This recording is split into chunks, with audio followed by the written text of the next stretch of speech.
Hi, beloved. This is Dr. Felicia LaBoy, lead pastor and life coach here at the historic First United Methodist Church in Downtown Elgin, Illinois, with your motivational moment from the Bible. These motivational moments are designed to make you think about how what you're learning at church, in Sunday school, or even during your devotional time can be applied to your everyday practical life. Last week, I dealt with the danger of just coasting through life and not paying attention to what you are doing, just doing everything by habit. This week, I want to deal with the grief associated with change and how do we deal with it, why should we, and how dealing with that grief allows us to move on. You know, all change has some stress with it, and all change, even if it's good change, has some grief associated with it. What do you mean, Doc? What I mean is that even if I'm moving to a new home, even if my child has graduated and is going off to college, even if I am retiring, there is some grief associated with good changes. And that grief is associated with the fact that things are not like they used to be.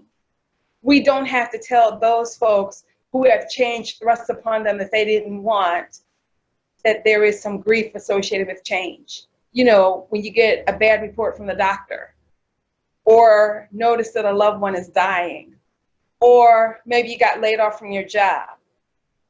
All change, all transition has some grief associated with it.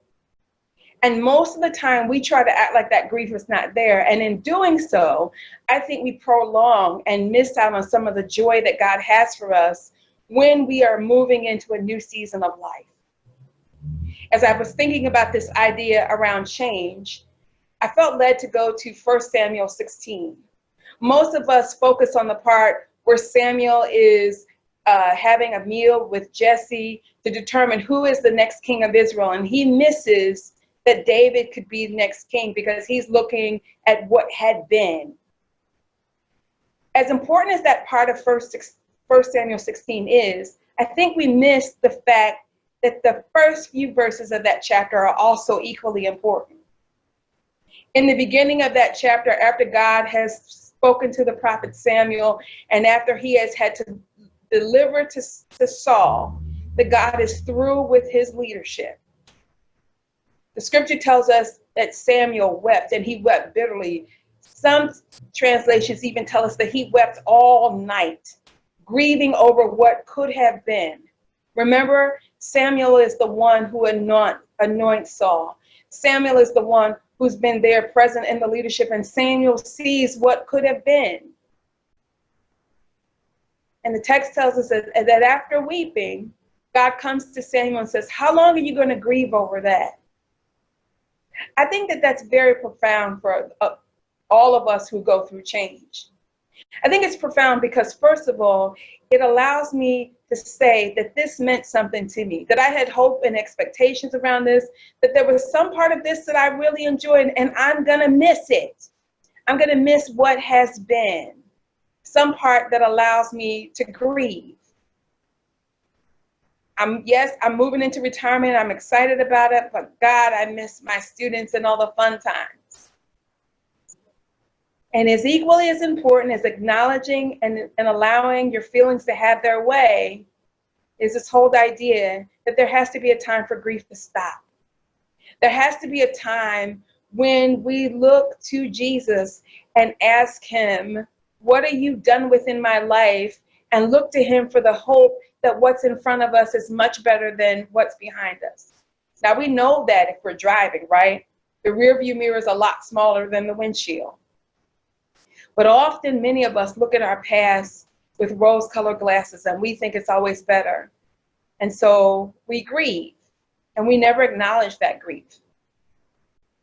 And for me, as I think about that, this is the heart of the Christian story, right? On Good Friday, when things looked at their worst, Jesus is dead, and there's nothing the disciples can do about it. God is working a miracle and is going to bring back something that was much glorious than what they had been doing over the last 3 years. So, beloved, the challenge for you and me this week is to look to see what are the things that we need to grieve over and to let go. To acknowledge that these things meant something to us, that we had different hopes and expectations, and that things are going to change and that we don't like it. And that we're sad that they're going to change, even if they're changing for the better. And then to take our grief to God and say to God, here is my grief, but I know that you are the God of a second chance, a third chance, a 10th chance, a 1,000th chance, that you are the God who makes all things new, and that you are the God that works all things together for our good, and that you, God, if you can raise Jesus from the dead on the third day when it looked like all hope was lost, you can surely do something miraculous through this change in my life. Acknowledge your grief, deal with it, and then ask God to help you see the bright and new future that He has in front of you. Beloved, this has been another motivational moment from the Bible with me, Dr. Felicia LaBoy, lead pastor and life coach here at the historic First United Methodist Church in Downtown Elgin, Illinois, with your motivational moment from the Bible. Thank you, and God bless. I'll catch you next week.